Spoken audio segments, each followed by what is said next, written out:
Hello and welcome to the Truth Changes Everything podcast with Dr. Jeff Myers. This is formerly the Dr. Jeff Show. Even with our new name, though, I'm going to continue talking with thoughtful guests about important topics, even topics where we disagree, all to help you better embrace God's truth and champion a biblical worldview. And along the journey, we're going to see how Jesus, who is the truth embodied, changes everything. I want to demonstrate how to have thoughtful worldview conversations and show how we can be the hands and feet of Jesus. So the podcast is going to be released on the same feed. You don't have to subscribe anywhere else. It's just that the new name, Truth Changes Everything, will help make the show easier for new listeners to find. And I hope also that it shares the heart of what the show is all about. So please tell your friends and family about this update.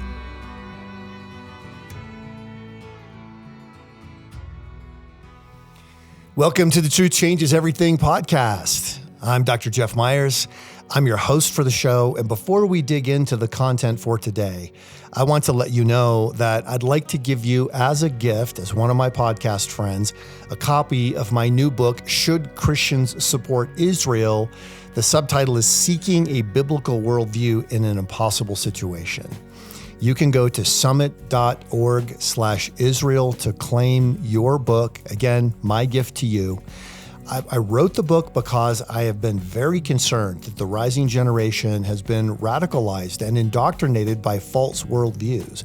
Israel is just one example. But what's happening in Israel is not just about a strip of land in the Middle East. It's about everything, everywhere, all the time.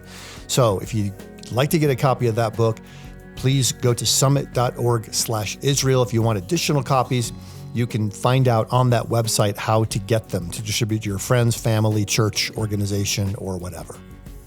Well, for today's show, for Christians, protecting the marginalized and the oppressed and the innocent is not optional. We've talked about this a lot on this show.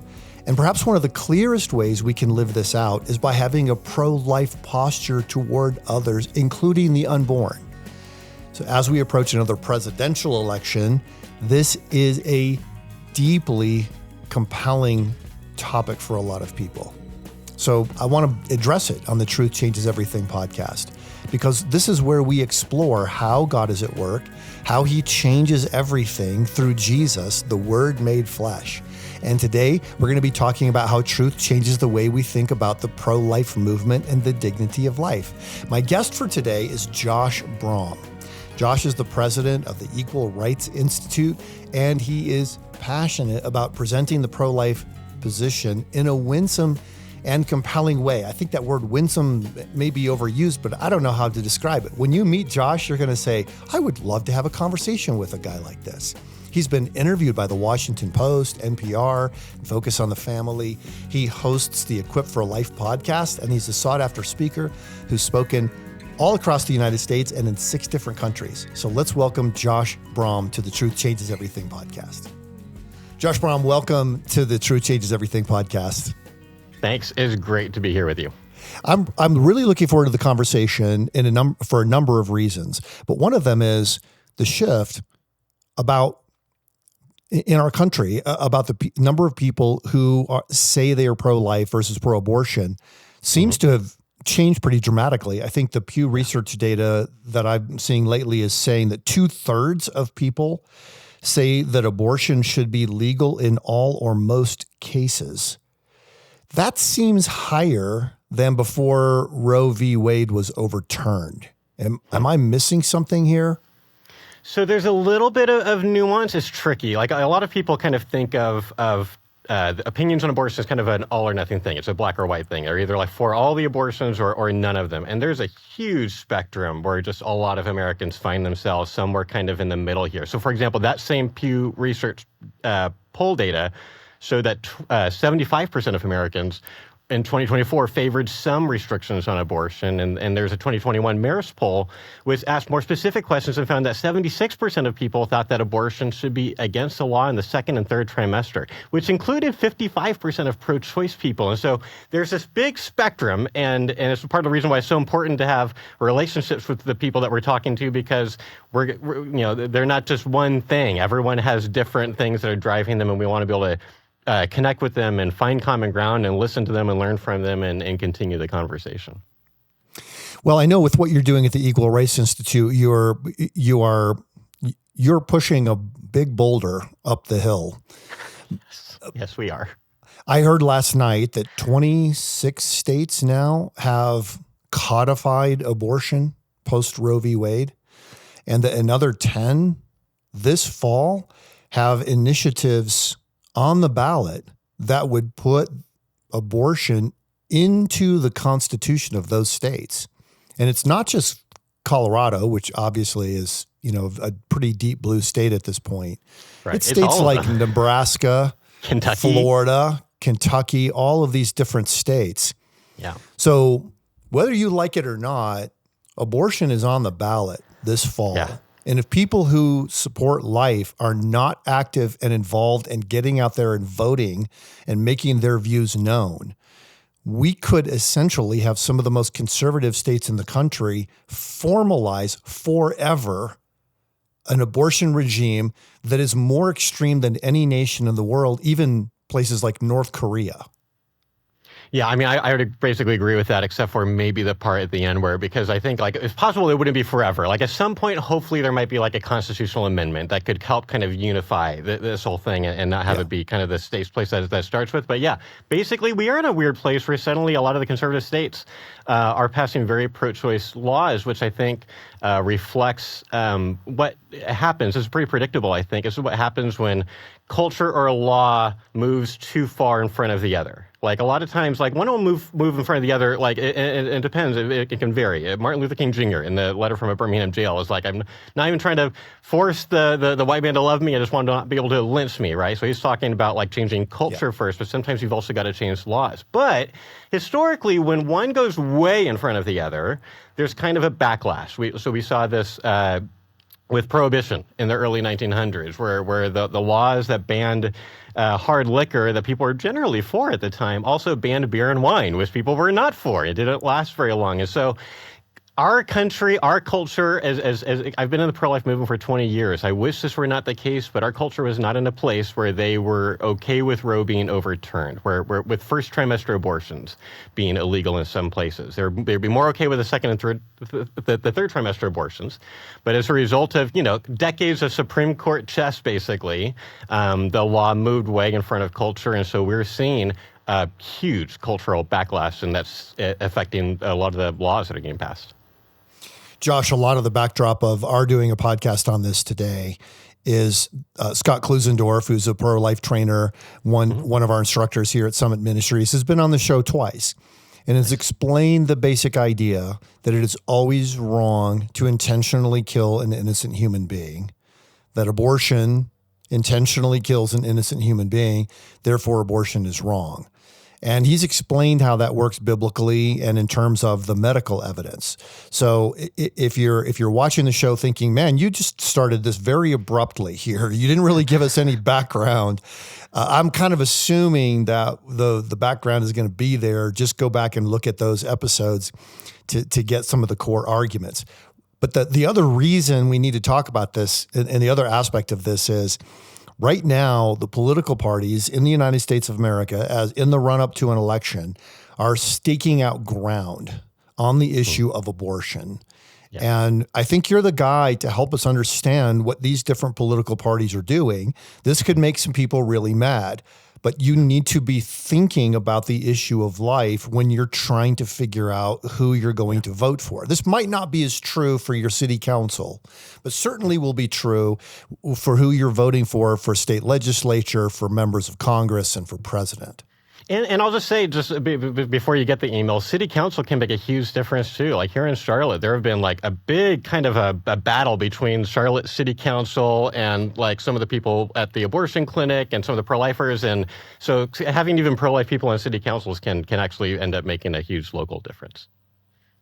Well, let's talk about how the various political parties are forming this out. I do not know the date of the release of this show, but I know what's been happening this week when we're recording it, the Democratic National Convention. Yeah. Following a couple of weeks on the heels of the Republican National Convention. Yeah. And both of them have addressed this issue. At the DNC, it's like a sacrament almost that you stand up and say that you're in favor of abortion access for women. Yes. But it's also in the party platforms. And so can you just give us a sense of where the different political parties are on this at the present time?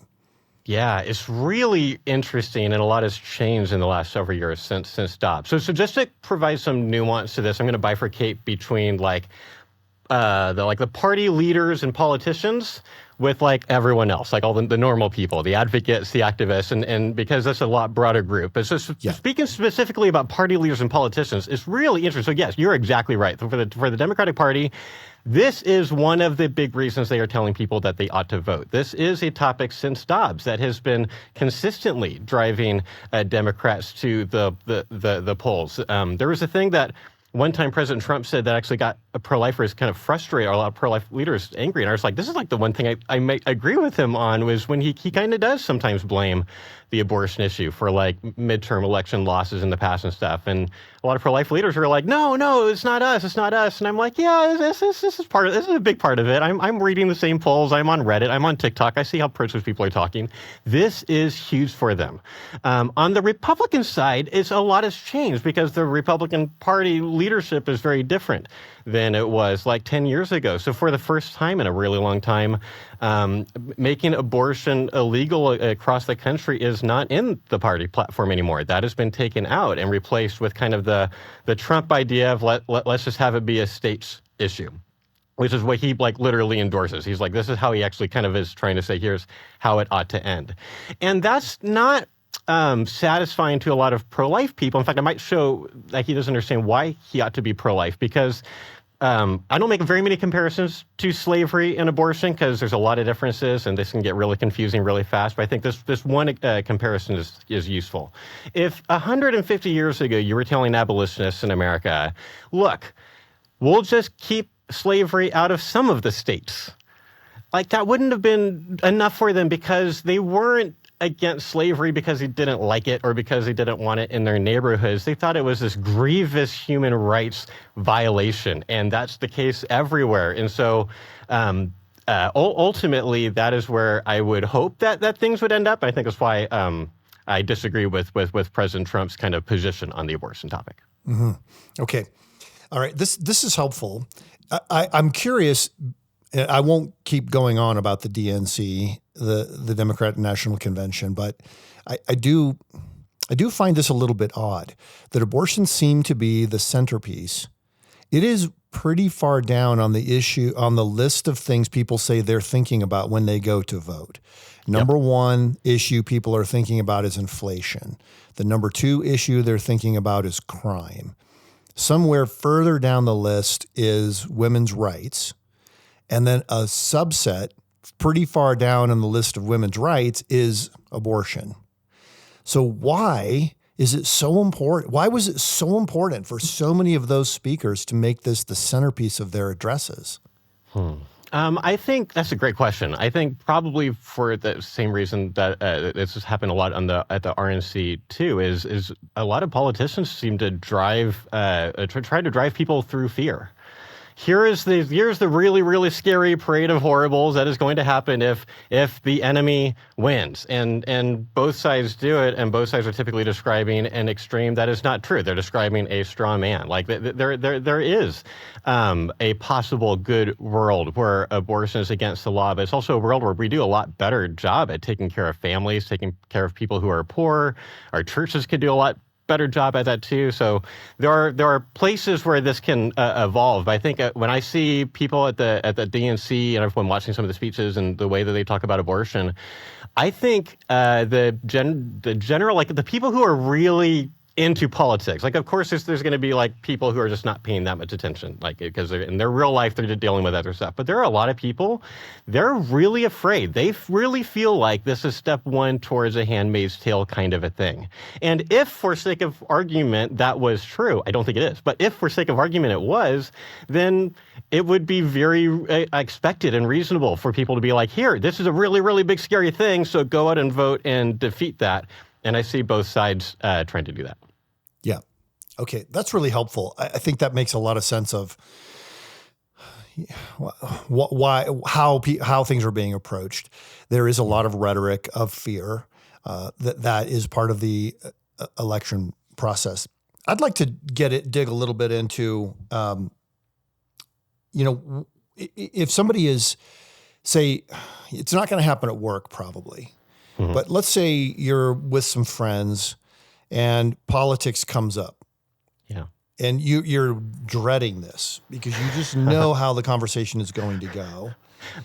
And you say, well, I think that it's always wrong to intentionally kill an innocent human being, and that affects the way I vote. I think you're going to get a lot of pushback. Yeah. Or a lot of confusion from your Christian friends. It might be confusion. Why would you think that's so important? That's not the central issue. And then other people are going to say, well, if you really think that, then you are trying to promote kind of a Handmaid's Tale sort of society. Right. What do you have against women? What do you have against freedom? What is your problem? Okay, take us into that conversation a little bit, and because you have some compelling and unique ways to argue for pro-life. Thank you. Yeah, the way that we respond now is different than the way that I taught people to respond 10 years ago. Okay. And this is because we, myself and a bunch of my colleagues across the country over 10 years ago started trying this different argument, this thing that we kind of heard from Dr. J.P. Moreland, who's a really smart philosopher at Biola, and kind of turned it into a pro-life argument. And we have never seen anything change more pro-choice minds on the spot. Like every time we do an outreach, there's a few people become pro-life, and it's almost always because of this argument. I think it's really effective. I'll explain it, but it's really effective, I think, because it is a secular argument. It appeals to common ground that pro-life and pro-choice people both have, which is that we all really value equality.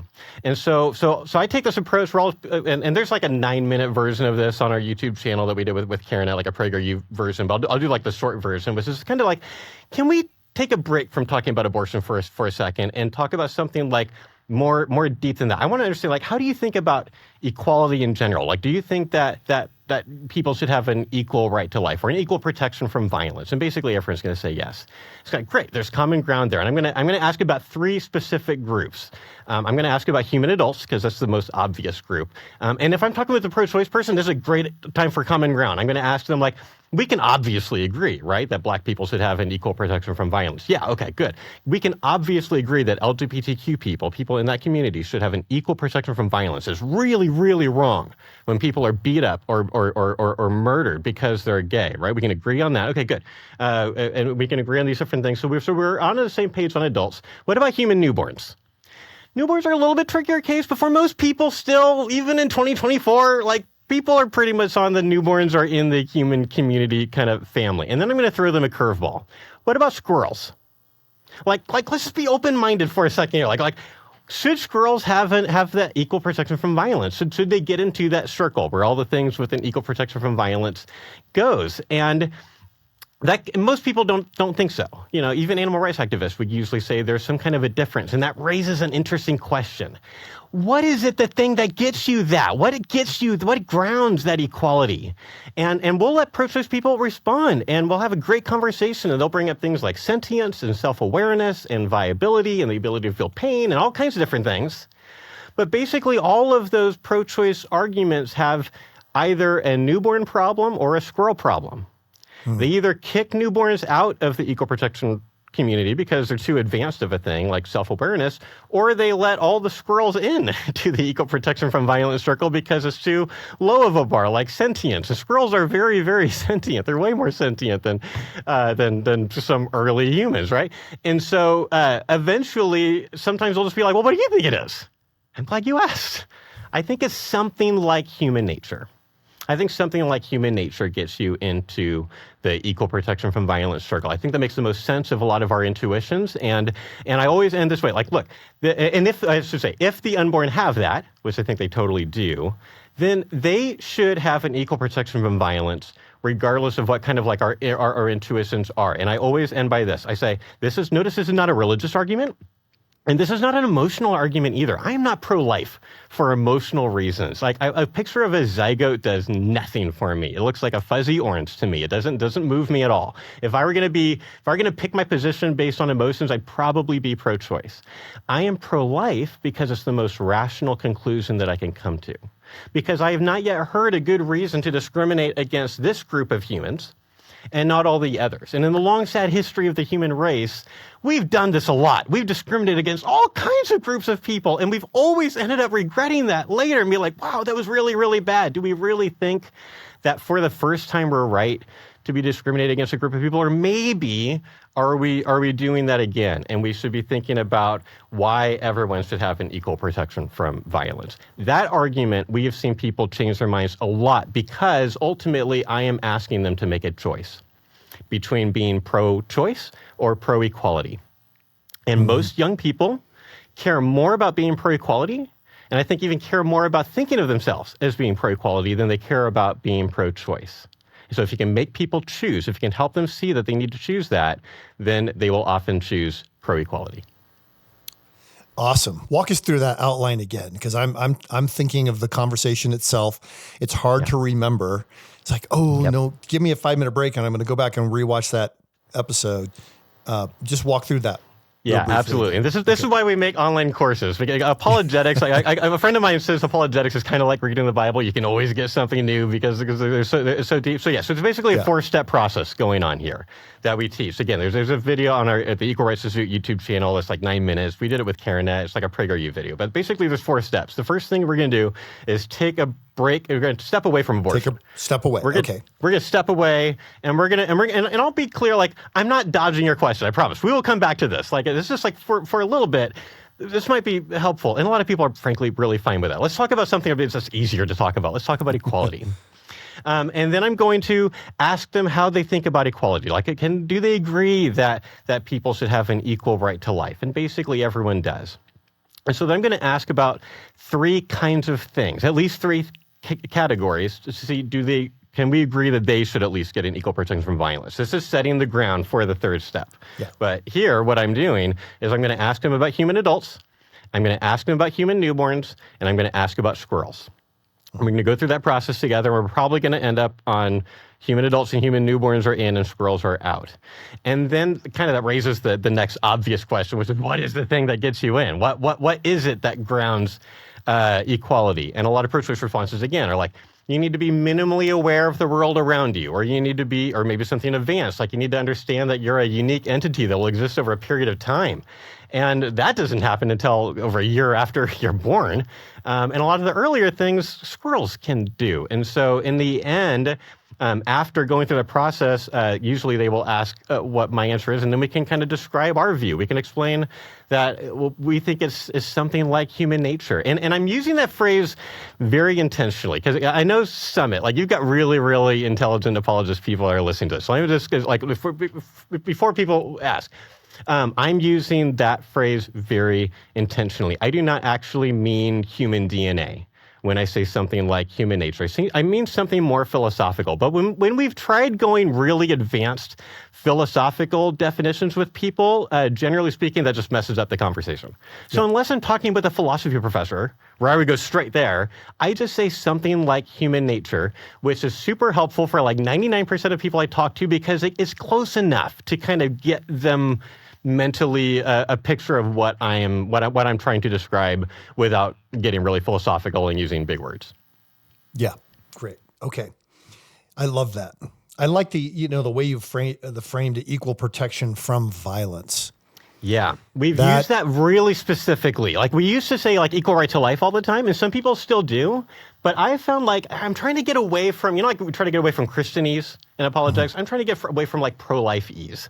And people just, and like they think of the phrase right to life and they connect that to the pro-life movement. And frankly, a lot of baggage and bad things that have happened in the pro-life movement. Whereas people on the left, I have found, and young people really resonate with the idea of protecting people from violence, as I do. And so I just have found that to be just work better.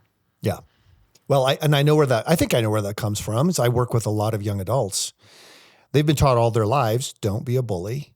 Yep. And if you see somebody who is a bully, you need to stand up somehow. You need to tell an adult, or you need to act against that bully. What I don't think a lot of parents have realized is that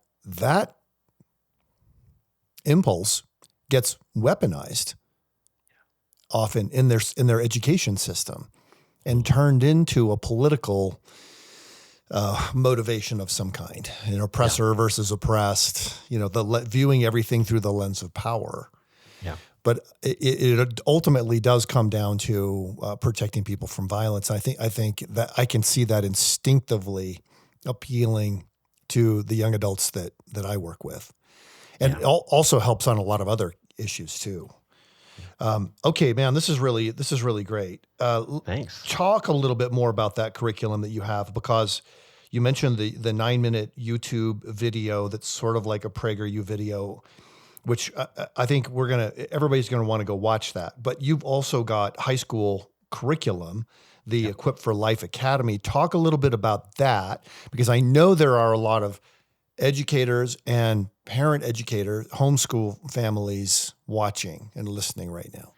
Yeah, well, thank you. I'm so excited about this because we spent like 3 years working on this, and we're finally finishing like this month. But it's a high school curriculum. It's made especially for like religious high schools, but also of course like Sunday school classes, homeschool groups, and groups like that. But it's designed to be a 1-unit course, and it's just like, look, we know that now that we're post-Roe, like, you're not hiding from the abortion topic. This is no longer something that people are apathetic about or don't talk about. Like, everyone is talking about this, and you need to be ready. And so we want to try to help take students from a place of, like, they kind of know they're supposed to be pro-life to, like, they are confident and able to live that out for the rest of their lives, and yet able to communicate those views in a respectful and compassionate way, which is not what pro-choice people tend to be expecting. And so one of the things I love that we did, a few things that I love.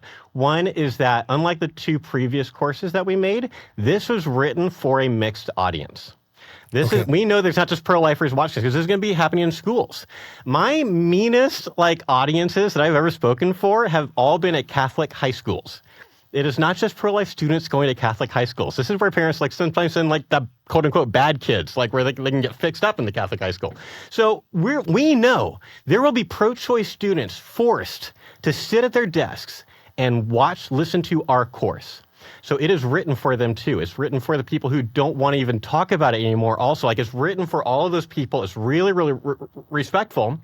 And when we filmed these role play videos, in various parks, because we've learned from the last 10 years of training that you can give people a toolbox full of awesome tools and arguments. But for a lot of people, especially if they don't have a lot of experience trying this in real life, they need them to figure out the mortar that goes between the bricks.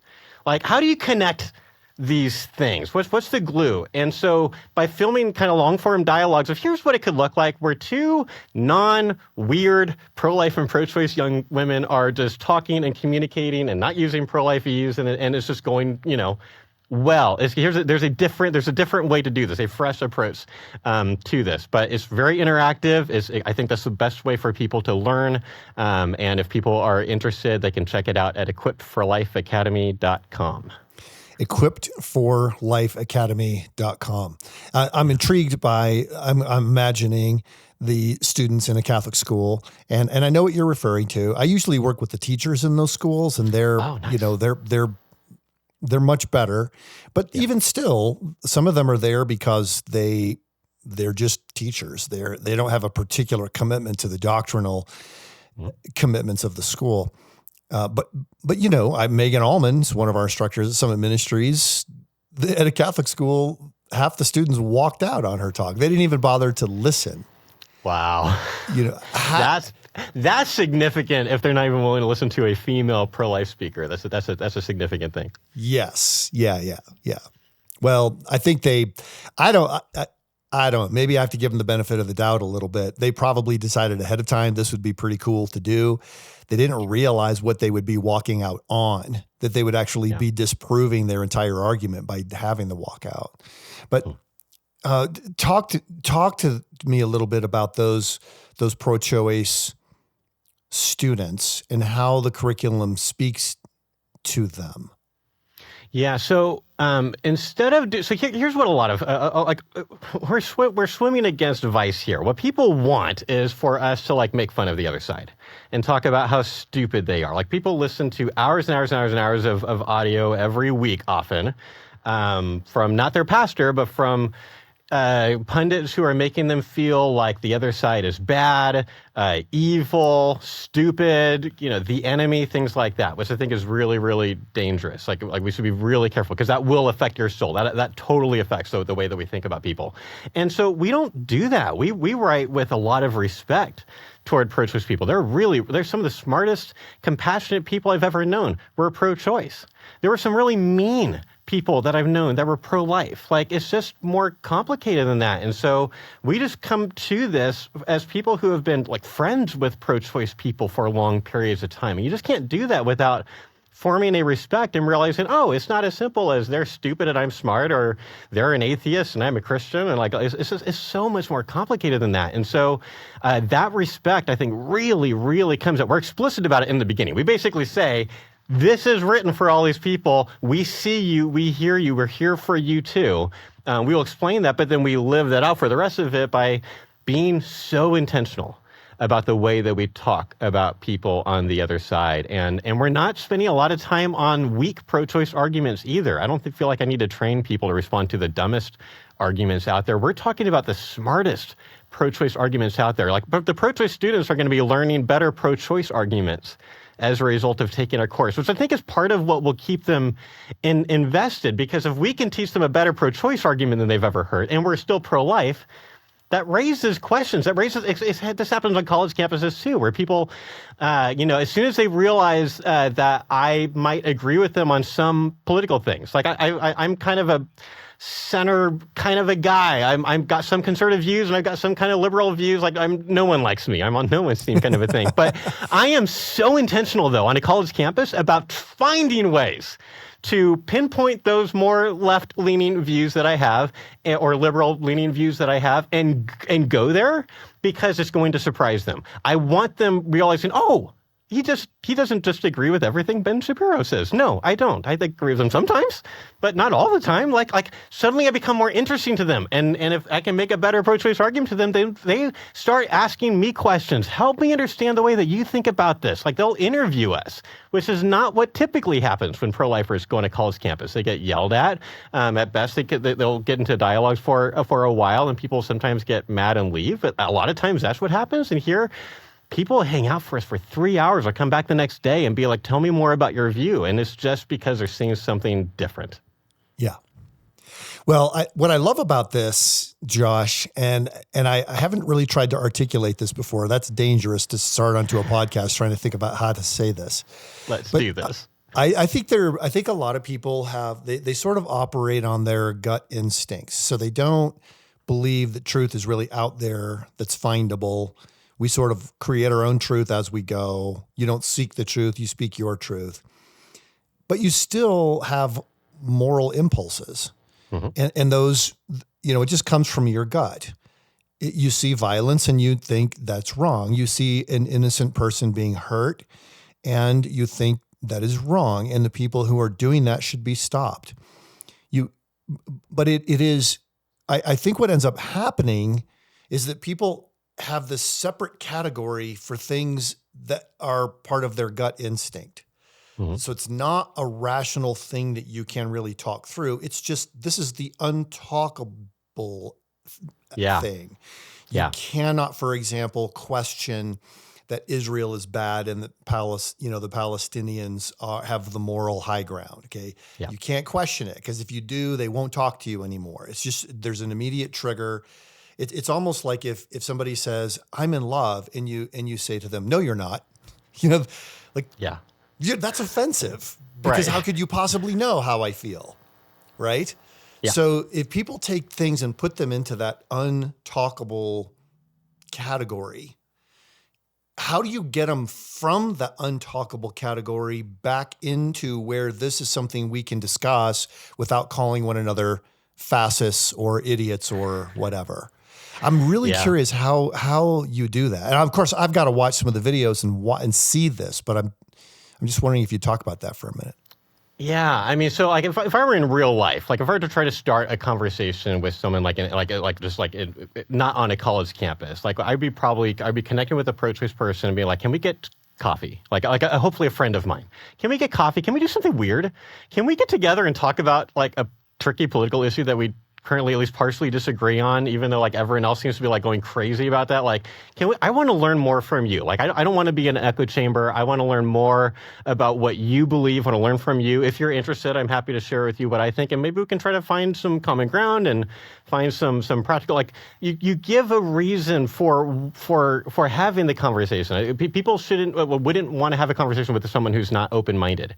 And so open-minded, rational people coming together and being like, let's think through this is the way to go. So how do you get them there? And that's tricky. So we've got a group in Denmark that we've been working with since 2018. And when I first started working with them, when they first flew me out, their situation was you're not really allowed to talk about abortion in society in Denmark for them because they're decades further than where like America's current trajectory is, right? So over there, it's like almost like they're talking to a KKK person or something like that. They're like, what is wrong with you? It's like we're talking about climate change and immigration things. And it's like stuff like that. It's like it's so weird. But if you can get into a conversation and show them that you are not what they think, that maybe the abortion issue is not as simple as they think it is, and start asking questions that they have a hard time answering, then I think that it's not like, well, they're going to want to have an answer to those questions. They want to be able to, and so I want to be like, help me understand this. Like, help me understand, and I'm going to try to find common ground first and see like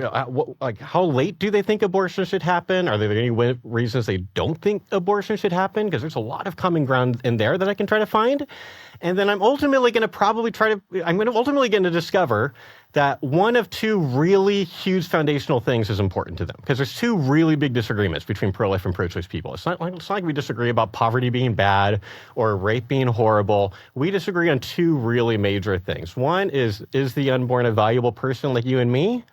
And the other one has to do with bodily autonomy, where it's like even if it is a baby, even if it is a person just like you and me, a woman should have the right to do whatever she wants with her body, or something along those lines. And so I'm going to find out that they are probably being driven by one or both of those things. And I'm going to want to get to where we can talk about those and try to show that maybe there's a different, rational, reasonable way to think about those ideas. Yeah. Okay. Man, I love it. I can. And just by your demeanor, I could see this working. I could see you having those conversations with people, and they would enjoy it. And I'll tell you what it is, Josh. I don't feel threatened talking with you. No. I feel like you're the kind of person who is just really curious and really wants to know, and you would genuinely care about what I would have to say. Yeah. And that is a demonstration of the very principle that you're discussing. So we're not just talking about the issue of abortion, we're talking about the talk. Yeah. How do you talk to people? How do you treat people as if what you are saying is true, that they have inherent value bearing the image of God? Yeah, I think I really appreciate that, first of all. We do want to try to live that out. And I think a lot of that ends up like the big, and I heard someone else talking about this morning, I just really agreed with this. It's like a lot of times, like the one key difference between people in 2024 who can talk about difficult issues and still be friends versus the people who and that used to be common, whereas now a lot of people, they can't even keep a friendship going if there's one big disagreement. If we disagree about one big thing, we can't be friends. And I agree with this person who said the difference maker seems to be open-mindedness. Is that humility? If both people come in saying, here's what I currently believe, but I might be wrong, versus the person who says, here's what I believe and I know I'm right. Those are very, very different people, and I would much rather hang out with the former, and so that I can try to learn from them. I mean, you also, by being open-minded, it also, I mean, it's a virtue. I think it's a virtuous thing to be open-minded. But if you want to make a practical argument, it also helps the conversations, because why would you want to talk to a person who's like, I'm pro-choice and I'm closed-minded and I'm never going to change? It's like. I kind of joke, having a dialogue with a closed-minded person is kind of like practicing tennis against a brick wall.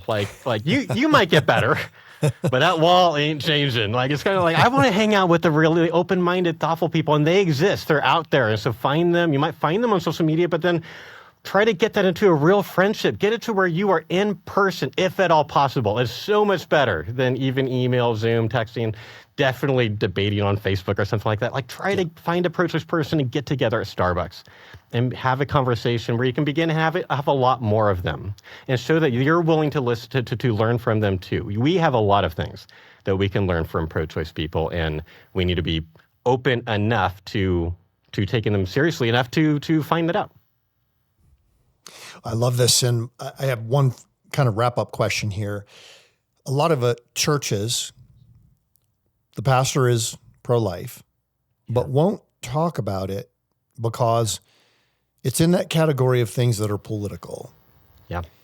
And, that category is expanding. Virtually anything that's happening in the culture is now viewed as political, which means that in church, you can't talk about anything that's relevant to what people are experiencing in their lives outside of church. Yeah. Somehow we've got to break that down, not to make the churches political, but to make it possible to, on a theological and philosophical foundation, talk about anything that is happening outside the church walls. Yes. So how would you recommend pastors and other church leaders go about doing this? Yeah, I'm so glad you asked, because that is like one of my most passionate topics right now. Because I spent a lot of my career not knowing what to say to pastors. I didn't have anything interesting to say. I was like a bunch of other pro-lifers, angry. I was angry that there are a lot of silent pastors that are not talking about what seems like, like sort of like current Holocaust in certain ways. Like, how is that? And yes, there are pastors who are ignorant or apathetic or afraid of losing the tithe dollars out the door those exist. But I also got to meet some pastors and priests who helped me understand that there's a fourth category that's much more understandable. And I think a lot of pastors fall into this category where they know two things. They know that there are post-abortive men and women in their congregation who have had abortions in the past, and they also know that they do not know who all of them are. So it's like there's these hidden sort of hurting ghosts, if you will, in the congregation that they're like, how do I talk about abortion without potentially causing these people to go down a shame spiral that I can't be there as their shepherd to help walk them through? That makes a lot of sense to me. And so what I've been recommending for pastors, because there's a lot of things that pastors can't do. There's a lot of things like a group of pro-lifers at a church can form a group, can make some things happen. Don't expect a pastor to do that. Here is the one thing I really want every pastor to do. I want them to make a commitment, a public commitment, a couple of times a year about that their church is going to be a safe place for unwed pregnant women. Because we know the best study that we have on this is that 36% of women having abortions, 36, were going to church that month. These are not just like cultural Easter, Christmas, like I kind of grew up Catholic people. These are the people around us. And that raises a huge, why is that? Because there's a certain sense where Christian abortions are like the worst abortions, because these are people who know a lot of times what they're doing. They know about the Imago Dei, and yet they're aborting anyway. Why? There's a lot of reasons, but I think one of them is it is a lot more stigmatized to be pregnant out of wedlock in the church than it is if you're an atheist. No one cares if an atheist gets pregnant out of wedlock. Who expects them to have like a Christian sexual ethic or something like that? And so a lot of women fearing what might happen at their church, and we've all heard some pretty heinous stories of things that have happened at churches in the past towards women who got pregnant out of wedlock, and they're just afraid of that, and so out of fear they go to Planned Parenthood or something like that. And so I think if they knew, it's an epistemological problem. It's a problem of what they know. They need to know that their church is one of the places that would be good. And I think most churches are. I think most churches right now would do a fine job with this. It's just an issue of they don't know because we always handle it in private. It's a very private issue, understandably. And so then people just kind of wonder, how would we handle it? And so I would love for every pastor, and if you go to equalrightsinstitute.com/pastor, I've got a written out version of this that people can use if they want. But it's something along the lines of, it can just be a minute of just saying, regardless of what other churches do, here is who we are going to be. As your shepherd, here is who we are going to be in the future. when unwed pregnancies happen. We are pro-life. We love babies. We hate abortion. We think we think humans are made in God's image, and so that affects the way that we think about the baby. We also are not going to let people gossip about you. We're not going to kick you out of the church for getting pregnant. We are not going to shame you publicly. We will treat the sin issue. We'll deal with the sin issue in private in whatever way is appropriate. But in public, we're going to celebrate life the way we always do. We're going to throw a baby shower for her if she's okay with it. Like that kind of an attitude is something I think will help people to not feel like they've got to run there. And a quick example of that is I spoke to a friend of mine who works at a pregnancy center. They help women all the time to not choose abortions. And she's the one who trains the counselors. So I was telling her about this idea several years ago, and she told me about a friend of hers that I'll call Anna for the sake of the story, who was Christian, was working like an admin in the ministry of the church, and she ends up getting a positive pregnancy test. Now, it's a false positive pregnancy test. It turned out she wasn't pregnant, but that doesn't matter because she thought she was at the time. And my friend said that she was basically instantly, emotionally already on her way to Planned Parenthood. And I said, okay, thought experiment. This is what annoying philosophers do. Okay, let's think of it like let's just change one thing. Let's think of an alternative reality, an alternative world where everything's the same except her pastor's been doing this for the last couple of years. Do you think that would have changed things? And she said, yes. She said, I think that would have been enough that she could have known, okay, it's going to be hard, but it's going to be okay. I'm going to be okay. We're going to get through this and not feel like they have to abort. So I would love for every pastor in the world to make this clear to their congregations this Sunday. Like, this needs to be happening now because we are not being clear enough to our people on how we're going to talk about this. Well, that's good. I think a lot of pastors struggle in days like these, whether they should show up on Sunday morning as a prophet or as a priest. Yeah. Right. Yeah. And what you've given is a way to speak prophetically, but be pastoral in the process of it. I think that really helps. Man, I've loved this conversation, Josh. Thank you. And we've talked about your website many times on the show, but just give this one more time for people who might have been driving at the first part of the show here. Yeah, if people want to find out more about our organization or find our blog, podcast, YouTube channel, they can go to equalrightsinstitute.com. And if they want to go straight for that curriculum, that's at equipforlifeacademy.com. Okay. Well, thanks. I appreciate what you're doing, and I just really enjoy the conversation. This has been a lot of fun. Thanks for coming on the show today. Me too. Thanks for having me. Thank you to my guest, Josh Brahm, for coming on the show today. You can learn more about his work at equalrightsinstitute.com. This podcast is a resource of Summit Ministries. At Summit, we exist to come alongside the rising generation, their trainers, parents, and influencers, so that young people may know God's truth and become champions of a biblical worldview. If you want to learn more about Summit Ministries, or check out the resources we have available to help the young people in your life embrace and share the truth that changes everything, just visit summit.org. Thanks for listening. We'll see you next week.